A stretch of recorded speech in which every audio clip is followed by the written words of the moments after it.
The emotional intensity of memories can intensify with distance and time, and that's why sometimes you can't come back too soon. The longer you wait, the more of an idealized perception they'll have of you, right?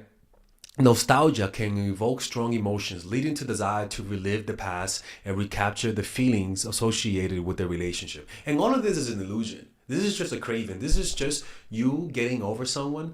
But the trick of getting over someone is to not fall for the illusion of nostalgia.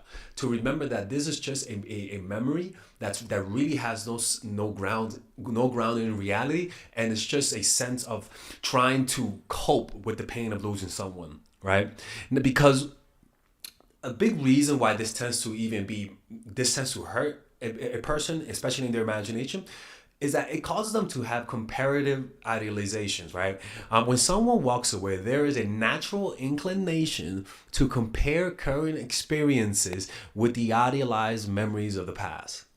This comparison can lead to this dissatisfaction in the present and a longing for perceived perfection in the past. In other words, it's like somebody who's used to eating food only when they're high, right? Or who's used to doing something with drugs. That person, when they do it without drugs, they'll notice that there is less intensity. Their brains doesn't release a lot of dopamine, and so naturally, what the brain does is that it is chasing the magic dragon, and so it'll naturally gravitate towards the memory with the most pleasure, and that's you, which then will make it very difficult for people to actually move on, because every person that they meet their brains will automatically, they're not even doing it on purpose. It's just an automatic response of the brain to compare this person to the other person. And 100%, because the other person in your mind is made out of the substance of your insecurity, this other person will always look better than the new person, even though they're not the right person. It's like somebody who chooses to live in their tiny little house all because it's from their childhood versus living in a better house, better neighborhood, but because it doesn't have those associations of the past, right? A lot of people will idealize you, even though you might not be better than their next partner, simply because you have developed a nostalgic film quality to the memories. The next one is selective memory bias, which is very similar to what I said, right? A memory bias may come into play where negative aspects of the relationship are minimized or forgotten, while positive moments are amplified. This selective memory can reinforce the desire to revisit the past and rekindle what was lost. It's almost like an addiction, where people who are addicted to things will only think about the positive things, but always forget the negative consequences of their actions, which they call that the halo effect, right? And this tends to happen a lot, especially if the person leaves without closure, right? Leaving without closure is really painful, and it causes people to not forget you.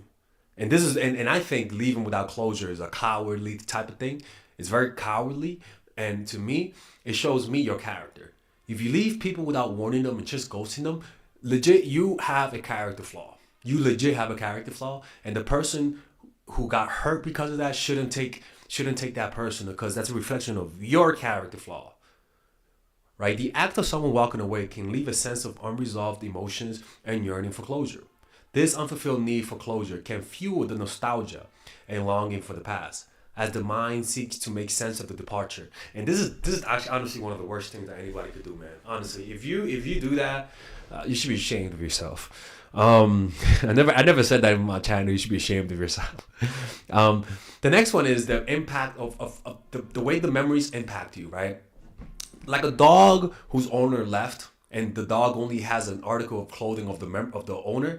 The dog will cling on to this article of clothing as a way to soothe themselves, to think about their owner, to feel like they're back in the time when their owner was there. And so it's the same thing, right? Nostalgic memories can significantly impact mood, leading to feelings of warmth, comfort, and melancholy. In contrast, normal memories may not have as profound an effect on one's mood, right? But this type of memory, when you leave someone and all they're thinking about is all those little, and it's beauty about how we remember things. We think about the little moments. We never think about the big moments. We think about the moment they gave us this thing, or they were there, or this or that. Never really about the spectacular moments. And the reason why is because when somebody is genuinely in love with you, their brains when they think about you, it will get more detailed, more detailed, more detailed. And they'll remember the little things more than the big things. And those little things will bring deeper nostalgic memories. Usually nostalgic memories come from an overall come from the little things, never from the big things. Never. It's always the small moments. The one time you guys drank coffee together and looked at the sunset.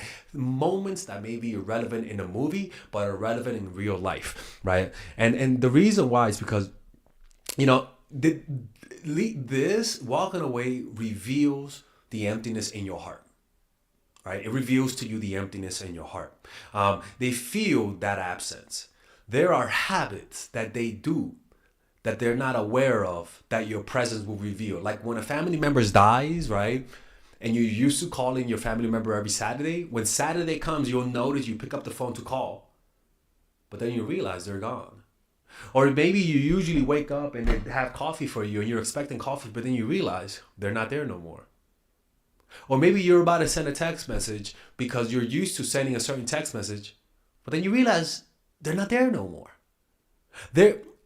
How much you need them is encompassed in all of the little habits that revolve them. And you're just not aware of those habits because habits are unconscious. Habits feel like the normal part of life.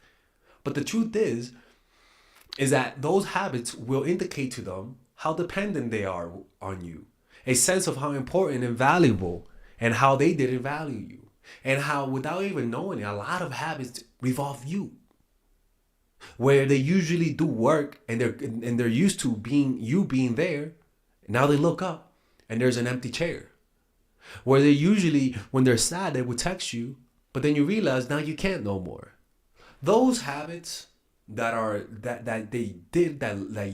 they leaned on you, they'll notice that those habits can't be there no more because you're used to feeling sad and then seeking for comfort in them, but now they're not there no more. And that lack and that awareness of how large you were in their life will create a longing to have you back, right? Because they sense how much they needed you. And this happens to everyone. This happens to every single person, where the person left them, they go home and they realize it's empty and the apartment is empty. Or maybe somebody left you and they were messy. And every time you got home, it was messy. But now you get home, the place is clean. Somehow you kind of miss the mess. Or like a dog that dies. You were annoyed by your dog always trying to wake you up in the morning to give it a walk. And now that the dog is gone, you wake up ready to do a walk and then you realize it's not there no more. You know, it's funny how we change our habits when someone's around. We learn to rely on them more because that's a normal human thing. You're stronger when you rely on people. And sometimes we rely on people so much that we think that we're doing it ourselves. And we forget that a lot of them is a source of our strength. And because of that, when they leave, that's when they realize that. And sometimes it's important to remind people that you need me. You just don't know it because I'm making it very easy for you. People need to it's important to make people realize how much they need you so that they don't make the mistake of betraying your trust or taking you for granted. This is why we have to be a little difficult when they're being difficult, a little cold when they're being cold. Because if you don't, they're just gonna take you for granted, people. All right? Okay. Anyways, I hope you guys enjoyed this video. All right, if you guys enjoyed these videos about stoicism, dating, relationships, self-help, moving up in life, I would recommend you guys check out some of my courses that I have for sale. These courses are courses for men and women. For example, Nice Girl, Nice Guy is a course about how to become more assertive. Natural Chemistry is a course for women that I have on how to develop strong relationships. Dark Game is a controversial course that I have for guys on how to attract women in their life and keep it. It's not as dark as it seems, but we do talk about some dark psychology in here. Psychological Game of Attraction is a course that we made for women who are single. And as you see, we have a course about how to develop charisma, emotional mastery, which is a course about how to develop a meditation practice and how to improve your emotional life, to become more resilient, to not let rejection hit you so hard, to be able to bounce back from failure. I have a course called Nice Guy, which is a course for guys who are single and guys who want to be able to develop more assertiveness training, right? Most of these courses come at $99. And there you can also purchase the bundle where you guys can purchase all of the courses in one go at a discounted rate, right? We have a bundle for women and a bundle for men.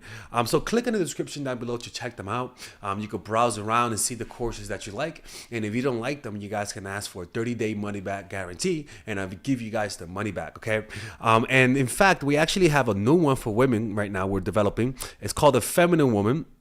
So if you're a woman watching, this course is specifically to help women become more feminine, to embrace their feminine while embracing their masculine energy. And I'm actually going to make a course for that, like that for men, which is called the Masculine Man, which is a course on how to develop masculinity and develop masculine energy to attract women in your life, to attract business success in your life, to be able to be better socializing, to read people better. It's truly an all-around course. So if you guys want to check out those courses, click on the description down below where it says purchase the courses, and I'll see you guys inside. Bye-bye.